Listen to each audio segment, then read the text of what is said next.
Spardhadeepa YouTube ಚಾನಲ್ಗೆ ಆತ್ಮೀಯ ಸ್ವಾಗತ. ಸ್ನೇಹಿತರೆ, ಕರ್ನಾಟಕ ಸರ್ಕಾರದಿಂದ ವಿವಿಧ ಹುದ್ದೆಗಳಿಗೆ ಅರ್ಜಿಗಳನ್ನು ಆಹ್ವಾನಿಸಲಾಗಿದೆ. ಅದು ಮಹಿಳಾ ಮತ್ತು ಮಕ್ಕಳ ಅಭಿವೃದ್ಧಿ ಇಲಾಖೆಯ ವತಿಯಿಂದ ಈ ಒಂದು ಹುದ್ದೆಗಳಿಗೆ ನೋಟಿಫಿಕೇಶನ್ ಮಾಡಿರ್ತಕ್ಕಂಥದ್ದು.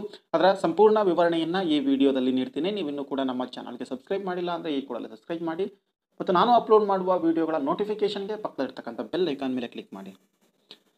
ಸ್ನೇಹಿತರೆ, ಇದು ಜಿಲ್ಲಾ ಪಂಚಾಯತ್ ಚಿಕ್ಕಮಗಳೂರು ಮಹಿಳಾ ಮತ್ತು ಮಕ್ಕಳ ಅಭಿವೃದ್ಧಿ ಇಲಾಖೆಯ ವತಿಯಿಂದ ವಿವಿಧ ಹುದ್ದೆಗಳಿಗೆ ಅರ್ಜಿಗಳನ್ನು ಆಹ್ವಾನಿಸಲಾಗಿರ್ತಕ್ಕಂಥದ್ದು. ಅದರಲ್ಲಿ ಚಿಕ್ಕಮಗಳೂರು ಜಿಲ್ಲೆಯ ಮಹಿಳಾ ಮತ್ತು ಮಕ್ಕಳ ಅಭಿವೃದ್ಧಿ ಇಲಾಖೆಯಡಿ ಕಾರ್ಯನಿರ್ವಹಿಸುತ್ತಿರುವ 7 ಶಿಶು ಅಭಿವೃದ್ಧಿ ಯೋಜನೆಗಳ ವ್ಯಾಪ್ತಿಯಲ್ಲಿ ಬರುವ ಅಂಗನವಾಡಿ ಕೇಂದ್ರಗಳಲ್ಲಿ ಖಾಲಿ ಇರುವ 14 ಅಂಗನವಾಡಿ ಕಾರ್ಯಕರ್ತೆಯರು ಮತ್ತು 60 ಅಂಗನವಾಡಿ ಸಹಾಯಕಿಯರ ಗೌರವ ಸೇವೆ ಹುದ್ದೆಗಳಿಗೆ ನೇಮಕ ಮಾಡಲು ಅರ್ಹ ಅಭ್ಯರ್ಥಿಗಳಿಂದ ಆನ್ಲೈನ್ ಮೂಲಕ ಅರ್ಜಿಗಳನ್ನು ಆಹ್ವಾನಿಸಲಾಗಿದೆ. ಇದರ ಪ್ರಕಾರವಾಗಿ ಅರ್ಜಿಯನ್ನು ಸಲ್ಲಿಸೋದಕ್ಕೆ ನಿಗದಿಪಡಿಸಿದ ಆರಂಭ ದಿನಾಂಕ ಎಷ್ಟು ಅಂತಂದರೆ 22/7/2019 ಆಗಿರುತ್ತೆ. ಅರ್ಜಿಯನ್ನು ಸಲ್ಲಿಸೋದಕ್ಕೆ ಕೊನೆಯ ದಿನಾಂಕ 24/8/2019 ಸಂಜೆ 5:30 ಆಗಿರುತ್ತೆ. ಅದನ್ನು ಆನ್ಲೈನ್ ಮೂಲಕ ಅರ್ಜಿಯನ್ನು ಸಲ್ಲಿಸಬೇಕಾಗುತ್ತೆ. ಅದಕ್ಕೆ ಅಂಗನವಾಡಿ recruit.kr.nic.in ವಿಳಾಸಕ್ಕೆ ಹೋಗಬೇಕಾಗುತ್ತೆ.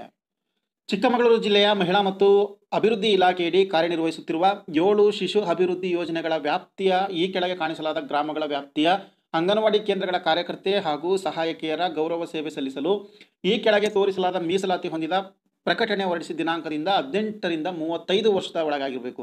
ಇವರ ವಯೋಮಿತಿ ಇರತಕ್ಕಂಥದ್ದು 18ರಿಂದ 35 ವರ್ಷ. ಒಂದು ವೇಳೆ ವಿಕಲಚೇತನ ಅಭ್ಯರ್ಥಿಗಳಾಗಿದ್ದರೆ ಅವರಿಗೆ 45 ವರ್ಷದೊಳಗಿರ್ತಕ್ಕಂಥವ್ರಾಗಿರಬೇಕು ಅಂತೇಳಿ. ಇನ್ನು ಎಲ್ಲಿಗೆ ಅರ್ಜಿಯನ್ನು ಸಲ್ಲಿಸ್ತಾ ಇದ್ದೀರೋ ಆ ಗ್ರಾಮಗಳ ವಿವರವನ್ನು ಕೊಡ್ತೀನಿ. ಆ ಒಂದು ಗ್ರಾಮ ಪಂಚಾಯಿತಿಯ ಅಡಿಯಲ್ಲಿ ಬರಬೇಕು. ಅದೇ ಗ್ರಾಮದ ಸ್ಥಳೀಯ ಅಭ್ಯರ್ಥಿಗಳು ಆಗಿರಬೇಕು ಅಂತ ಹೇಳಲಾಗಿದೆ. ಇಲ್ಲಿ ಪ್ರಮುಖವಾಗಿ ಅಂಗನವಾಡಿ ಕಾರ್ಯಕರ್ತೆಯರಾಗಬೇಕು ಅಂತಂದರೆ SLCಯನ್ನು ತೇರ್ಗಡೆ ಆಗಿರಬೇಕು. ಅಂಗನವಾಡಿ ಸಹಾಯಕಿಯರಾಗಬೇಕು ಅಂತಂದರೆ ಅದು 4ನೇ ತರಗತಿ ಉತ್ತೀರ್ಣ, ಗರಿಷ್ಠ 9ನೇ ತರಗತಿ, 9ಕ್ಕಿಂತ ಮೇಲಾದರೆ ನೀವು ಈ ಅಂಗನವಾಡಿ ಸಹಾಯಕಿಯರಾಗೋದಕ್ಕಾಗಲ್ಲ, ಕಾರ್ಯಕರ್ತೆಯರಾಗ್ಬೋದು ಅಂತೇಳಿ.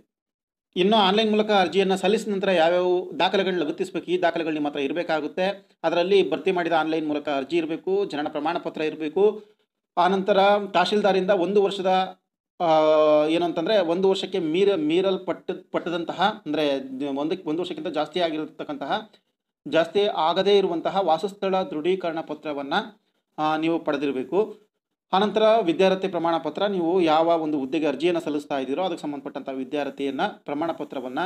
ಆನಂತರ ಮೀಸಲಾತಿಯನ್ನು ನೀವು ಹಾಕೋದ್ರೆ ಮೀಸಲಾತಿ ಪ್ರಮಾಣ ಪತ್ರ ಜೊತೆಗೆ ನಿಮ್ಮ ಹತ್ರ ಇನ್ನೂ ಏನಾದರೂ ಬೇರೆ ಕ್ಲೈಮ್ ಮಾಡ್ತಕ್ಕಂತಹ ಒಂದು ಕೆಟಗರಿ ಅಥವಾ ರಿಸರ್ವೇಷನ್ಸ್ ಇದ್ದರೆ, ಲೈಕ್ ಪತಿಯ ಮರಣ ಪ್ರಮಾಣ ಪತ್ರ ಅಥವಾ ವಿಧವಾ ಪ್ರಮಾಣ ಪತ್ರ, ಆತ್ಮಹತ್ಯೆ ಮಾಡಿಕೊಂಡಿರ್ತಕ್ಕಂಥ ರೈತರ ಪತ್ನಿ ಅಂತೇಳಿ ನಿಮ್ಮ ಹತ್ರ ಲೆಟರ್ಸ್ ಇದ್ದರೆ ಅಥವಾ ಅಂಗವಿಕಲ ಪ್ರಮಾಣ ಪತ್ರ ಯಾವುದಾದ್ರೂ ಇದ್ದರೆ ಆ ಎಲ್ಲ ಪ್ರಮಾಣ ಪತ್ರಗಳನ್ನು ನೀವು ಅಟ್ಯಾಚ್ ಮಾಡಿ ಅದನ್ನು ಅಂತಿಮವಾಗಿ ಸಬ್ಮಿಟ್ ಮಾಡಬೇಕಾಗುತ್ತೆ.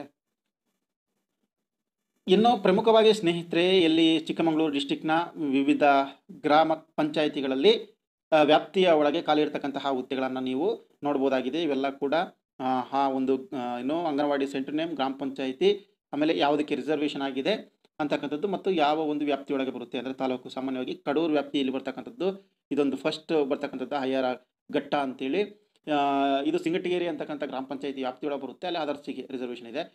ಸೊ ತರೀಕೆರೆಯಲ್ಲಿ 2 ಪ್ಲೇಸಲ್ಲಿದೆ, ಕೊಪ್ಪದಲ್ಲಿ ಕೆಲವು ಪ್ಲೇಸಸ್ ಇದೆ, ಚಿಕ್ಕಮಗಳೂರು ಕೆಲವು ಪ್ಲೇಸಸ್ ಇದೆ. ಇದೆಲ್ಲ ಏನು ಅಂತಂದರೆ ಅಂಗನವಾಡಿ ವರ್ಕರ್ಸ್ ಕಾರ್ಯಕರ್ತೆಯರ ವೇಕೆನ್ಸೀಸ್ ಲಿಸ್ಟ್ ಟೋಟಲ್ಲು 14 ಇರ್ತಕ್ಕಂಥದ್ದು. ನಂತರ ಅಂಗನವಾಡಿ ಹೆಲ್ಪರ್ಸ್ ಇದರಂತಂದರೆ ಕಡೂರಲ್ಲಿ 4 ಪ್ಲೇಸಲ್ಲಿ ಬರುತ್ತೆ, ತರೀಕೆರೆಯಲ್ಲಿ ಸುಮಾರು ಪ್ಲೇಸು, ಕೊಪ್ಪ, ಆಮೇಲೆ ಚಿಕ್ಕಮಗಳೂರು ತಾಲೂಕು ವ್ಯಾಪ್ತಿಯಲ್ಲಿ. ಆನಂತರ ಮೂಡಿಗೆರೆ ಸುಮಾರು 60 ಪ್ಲೇಸಸ್ಗಳಲ್ಲಿ ಅಂಗನವಾಡಿ ಹೆಲ್ಪರ್ಸನ್ನು ತೆಗೆದುಕೊಳ್ಳಲಾಗುತ್ತೆ.